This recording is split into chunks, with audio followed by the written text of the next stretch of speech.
Not a single one yet, but I think Tesla has a recruiting starting in March. I am guessing quite a few people might convert, but I'm not sure. But I don't know any single person who has a confirmation yet. I know 4 or 5 people who have full-time offers, but that's not converting. And the common trend between everyone who has a job offer is that they have at least 3 to 4 years of job experience. Ask freshers not to come to the US once they graduate. Ask them to work at least for 2 years and come. Their life will become way more easier. I'm talking industrial engineering point of view. I'm not sure about other departments. Talking about an example, one of my roommates who is from College Pond, he had 4 years of experience. He had taken extremely easy courses. His GPA was lesser than mine, but he got an internship at Tesla for a role which was not even present on the website just because he had the experience and Tesla thought they might need someone. At the same time, he was probably the first person to even get a full time. The only reason was that he had 4 years of experience.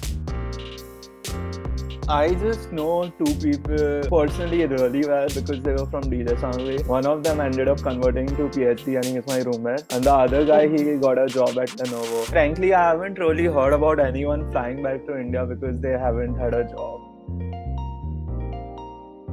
So until 3 weeks back, I thought it hadn't. But then when I interacted with a few people during the career fair and when I spoke to a few references who were in the similar field to speak to their HR for me, they told me that they've become extremely cautious. And at least this year, when the scenario is not yet sure about what's going to happen in the future, a lot of companies are a little hesitant to do full-time. Getting an on-campus job is not difficult. The only thing is, in the beginning, there's a huge rush of people trying to get good jobs. A lot of jobs like the ones in library or in a restaurant or in the lab, they are generally filled up by references. So if you know a senior who is currently working there, you want to just start talking to them and be good friends with them so that if in next semester, if they are graduating or if they know someone who is probably not going to take up the same job, they can recommend you and you can get it. Dining jobs is damn easy. Getting a job in the gymnasium is not too difficult. So the average pay I would say is around $8.5. Let's consider 8 for the ease of calculations. You are allowed to work 20 hours, but people end up working for maximum 15 hours. So that's like 120 hours a week, which is like $480 a month. It can pay your rent, utilities, and a bit of groceries. It covers a lot of expenses.